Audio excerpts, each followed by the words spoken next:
Əliyev orada akademiyadakı çıxışında iqtisadi uğurlarımızla da fəxr elədi və bir fikri dedi ki, Azərbaycanın iqtisadi imkanları o yerdədir ki, biz istəsək bir neçə ayın içərisində xarici borclarımızı bağlaya bilərik. Bu barədə mən çox danışmışam, təkrar eləməyi vacib bilirəm.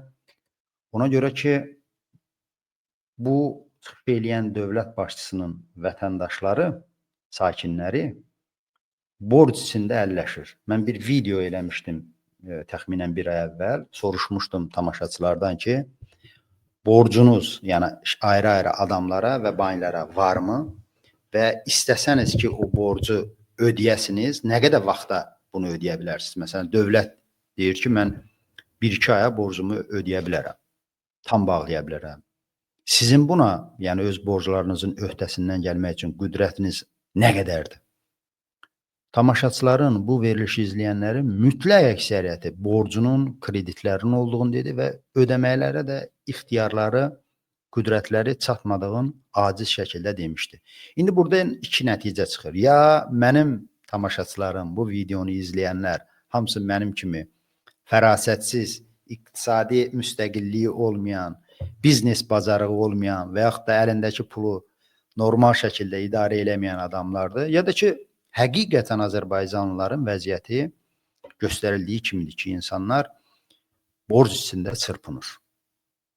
Sual da ondan ibarətdir ki, necə olur ki, ölkədə dövlət başçısı sərvəti ilə öyünür, qürrələnir, pulunun çox olduğunu deyir, amma onun sakinləri, vətəndaşları azlıq, səfalət, borc içində çırpınır. Və bu da gizli statistika deyil ki, Ermənistan, acından ölən Ermənistan, Gürcüstan təbii sərvətləri, ehtiyatları Azərbaycandan qat-qat olan, aşağı olan ölkələrdə əhalinin banklara və bir-birinə olan borcları Azərbaycandakılardan dəfələrlə aşağı həddədir. Mən indi gözləyirəm ki, bu statistikadan, bu fikirlərdən sonra başboş deputatlar çıxıb desin ki, ona görə belədir ki, Gürcülər, ermənilər bir-birinə borc vermir. Xəsisdilər, biz veririk, ona görə bizim borclarımız yaranıb. Bunlar o qədər hayasız, abırlarını itirmiş adamlardır ki, bunu desələr heç də təəccüblənmərəm. Əhalinin siyasi vəziyyəti haqqında danışmaq artıqdır ki, bütün siyasi azadlıqları Əliyev rejimi boğub, iqtisadi azadlıq ki, onunla qürrənərlər, onun da göstəriciləri dəhşətli dərəcədə son vaxtlar pisləşib. Pis idi, bərbadlaşıb. Adam başına düşən ümumi daxili məhsulun səviyyəsinə görə Azərbaycan Ermənistandan, Gürcüstandan geridə qalır. Mən hələ Avropa ölkələrin, Şərqi Qərbi Avropa ölkələrin bu sahəyə qatmıram. Minimal əmək haqqının səviyyəsinə görə Ermənistan, Gürcüstan bizdən əvvəldədir, öndədir.